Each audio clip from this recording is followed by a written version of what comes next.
me again. So this is video number 2, and I want to talk about some tips on how you can manage your online job and or your online business and doing household chores. So now that you have made the decision to pursue an online profession or an online business, so the next thing to do is how to manage effectively both your online job or online profession and doing the household chores. Of course, that's the very main reason why we choose to do this kind of work, because we also want to be able to attend to some things at home and also take care of our children. So number one, and the most important thing to do, is to manage your time effectively. So effective time management is the key to having a successful online career. So unang-una, you have to, when you do the interview, kung in-interview ka na nung nag-interview ka, you should have been able to identify which times that you are available to work. So kung sinabi niya na American time or Canada time or whatever time zone na nandun yung ano mo, most naman kasi, well, for me, most of the clients that I work with, okay naman sa kanila that I was working Philippine time. Actually, my first client told me that it was not productive kung magtatrabaho ko sa oras niya, kasi that time daw, dapat natutulog tayo, so yung katawan natin, yung body clock natin, tulog, and it would be more effective kung nagtatrabaho tayo during the day, in our time. So, depende kasi, meron kasi iba na gusto nila na naka-online ka while you are doing your job, naka-online ka sa Skype, so parang minomonitor pa rin nila. But, maswerte naman ako kasi yung mga tao na nakakatrabaho ko, they do not require me to be online at certain times.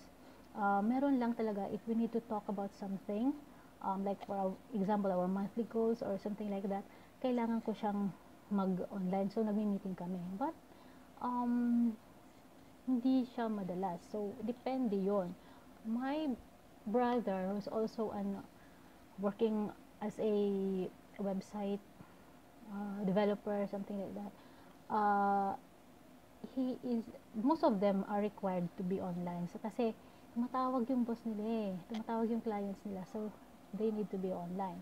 So ako naman, gusto ko yung hawak ko yung oras ko, so depende. So at the onset pa lang ng interview mo, you have to identify which times na pwede kang magtrabaho.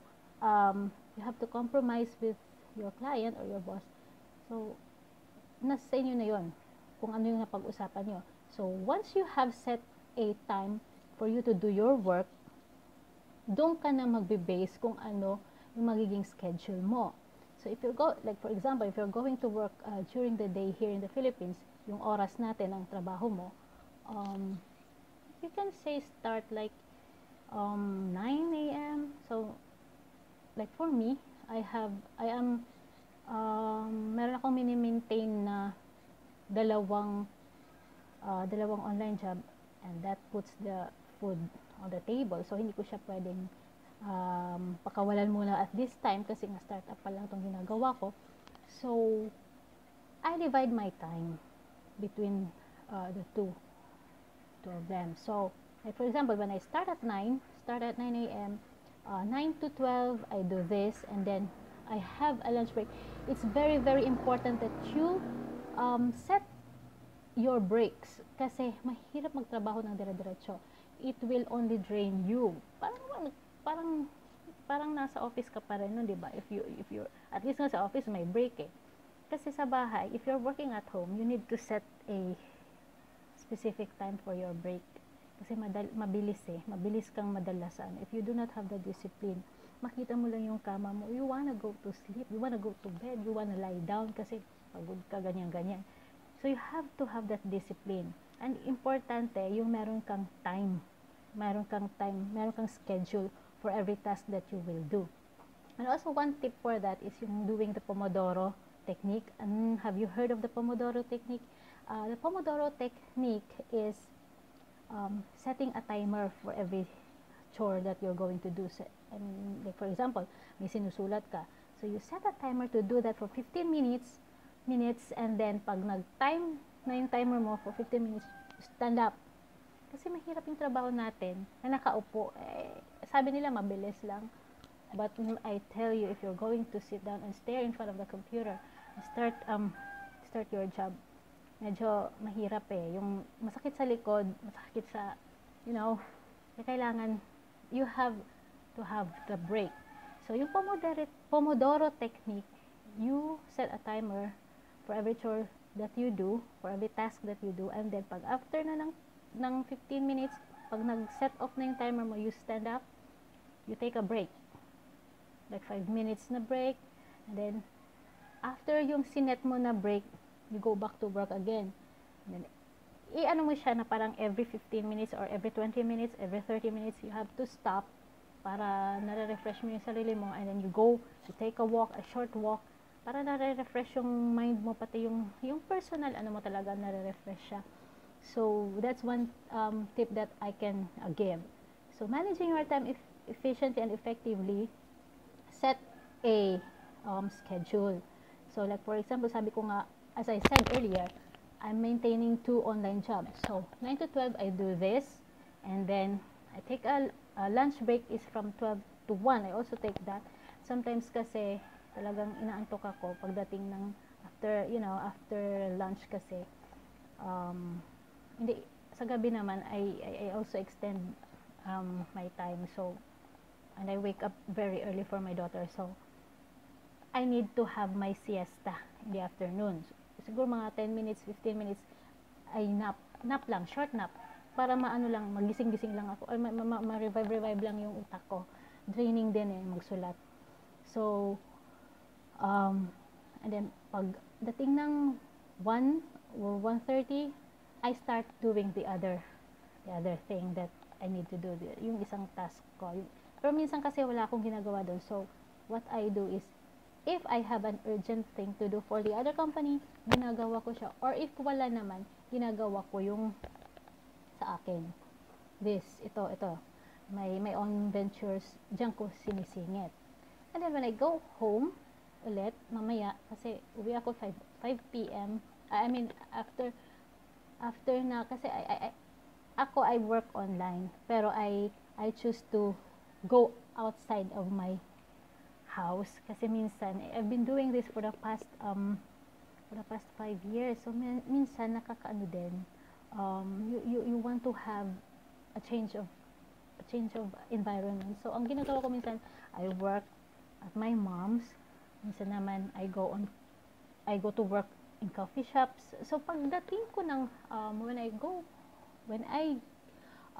go home, or pagdating ko ng bahay from wherever I was, I also try co-working, yung meron ka man lang din makausap na ibang tao, kasi working at home can be very, very boring din, pero rewarding. So para ma-balance out yun, you also have to go out for lunch or something like that, para lang naman meron ka ring interaction sa ibang tao, di ba? So, ganun. So, pagdating sa gabi, I start working at 9 p.m. So, 9 p.m. meron na naman akong ginagawa. Going back to the other company that I am working for. So, kung may task yun, because I answer customer service na mga emails.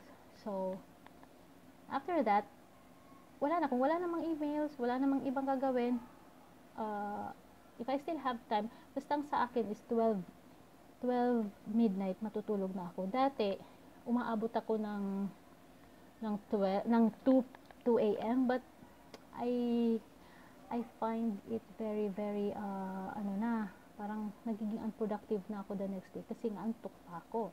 I have to wake up at 4:30 sometimes para dun sa anak ko. So, I set myself to sleep at 12 midnight. Yun talaga yun. And then just wake up early the next morning. So, yun. I work from 9 to 12. So, that's another 3 hours na tinatrabaho ko. So, after that, if I still, kaya wala na akong time manood ng TV, watch TV. Sometimes, siguro habang kumakain, kasi I see to it that I sit with my children during dinner. Hindi pwede na wala ako dun sa ano. Except lang siguro kung meron akong lakad. So, it's important that you still join your children for dinner. Kasi yun naman ang purpose talaga, di ba? Bakit ka nagtrabaho online? Bakit ka nagtrabaho sa bahay? Para makakasama mo yung mga anak mo. So, yes, you have to sit with them. Para din sa mga, doon kami nag-uusap-usap eh. I asked them about how their day went, o anong mga assignment, mga ganyan. So, yon. So, the next tip that I can give is that you need to set a place for you to do your work na malayo sa distractions, like yung TV. Kasi yung TV nandyan yan eh. I mean, if you work sa sala, make sure na patay yung TV or you turn off, you keep the remote control para hindi ka ma-tempt na manood ng TV.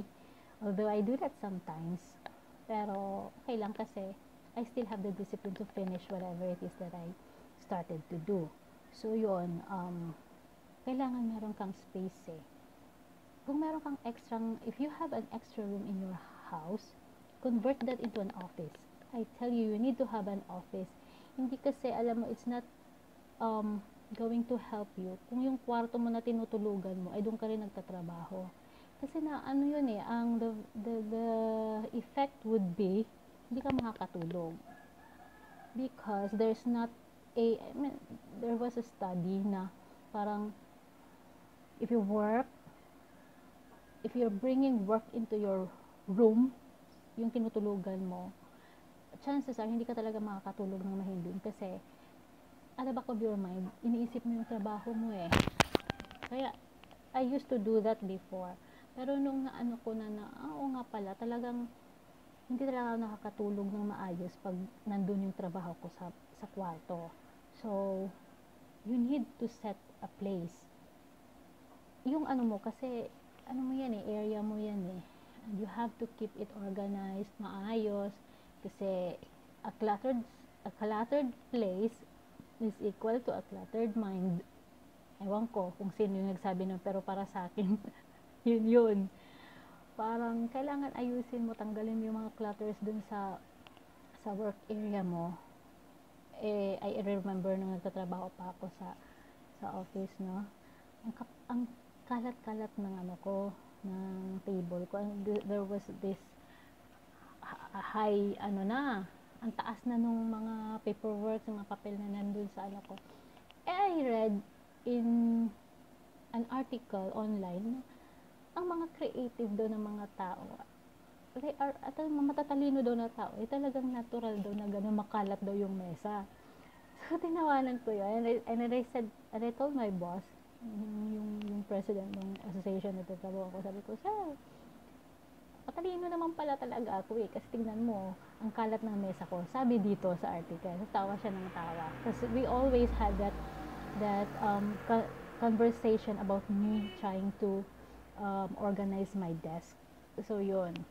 So, anyway, yun ang number 2, you set a place for you to do your work away from the distractions like the television.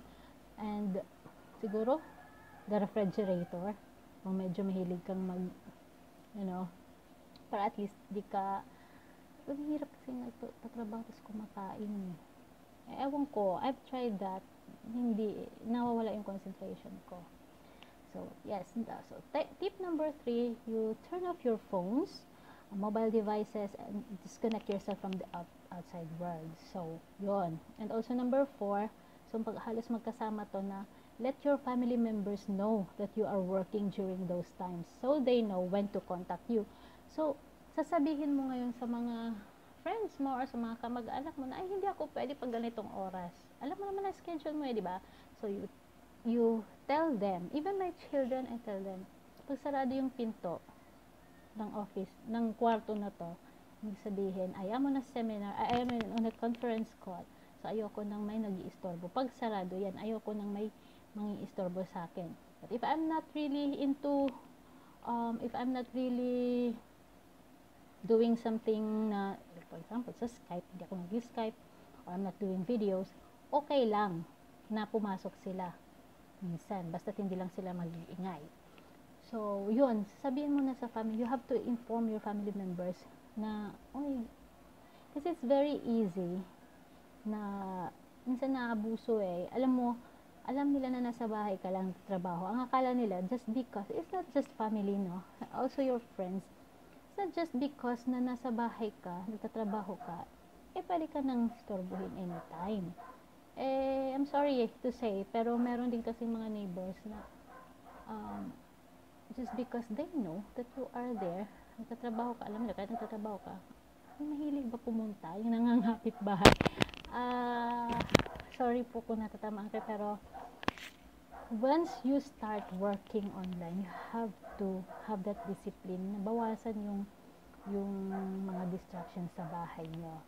And if ever, mas maganda talaga yung soundproof, hindi kagaya dito sa ginagawan ko ng video na to na maingay, narinig mo yung aso, okay lang because I'm doing the video, but paano kung nagko-conference call kayo ng boss mo or ng client mo, sabi, what's that chicken crowing behind you, diba? Ano yung asong kumakahol dyan sa likuran mo, naririnig ko. So, there. Ayan yung natawa nga ako. One time, I was looking at the job opportunities. Talagang nakalagay doon na must have a quiet place without chicken or chicken crowing or dog barking in the background. Oh my God. Sabi ko, well, ano tayo dito sa Pilipinas, lalo na pag nandun ka sa province, diba? So, make sure that you have a place na away from the distractions, walang unnecessary noise. Yung paminsan-minsan meron ganun, okay lang yun. Pero pag lagi-lagi, syempre maiinis din yung mga taong kausap mo, no? And then, yes, yun.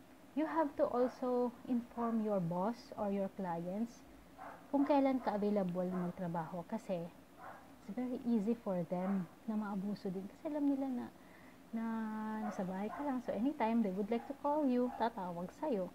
So kailangan alam din nila na ganitong oras nagsusundo ako ng mga bata, ganitong oras nagluluto ako, ganitong oras uupo ako sa harap ng computer at tatrabahuin ko yung ginagawa, yung pinagagawa mo sa akin. So it's very very important that you set your time schedule, yung time limit mo, yung time frame mo para sa isang task. Well, anyway, when you started doing actual work na, ako kasi, I prefer na binibigyan ako ng deadlines. Totoo lang. So, I ask my clients immediately or my boss, when do you need this? Kailan mo to kailangan? Kasi, that way, I am able to prioritize kung ano yung uunahin ko. So, kung meron siyang very urgent task, which is aside from dun sa mga nakaschedule, yung isang ano ko kasi, yung isang work ko, I need to post on social media at certain times eh. So, ang ginagawa ko, if I do not have, if I can't schedule that earlier, kasi minsan inaantay ko pa yung graphics from our graphic designer, sinasabi ko na 12 o'clock hindi ako pwede, nagtatrabaho ako niyan. So, sinasabi ko yun sa mga kapamilya ko or anybody else na gusto alam mo na, makikita sa akin, makipagkita. So, yung boss ko naman, alam niya, at that exact time na gusto niya, na ginagawa ko yung trabaho ko, na magagawa ko yun. So, aside from doon, kung wala na siyang ibang, papagagawa sa akin, I have the freedom to do kung ano man yung gusto kong gawin, diba? So, like for example, before they want to go on Skype with me, mag-message mo na yan sa akin. Can we Skype? Can we talk on Skype? Hindi sila basta-basta tumatawag sa'yo.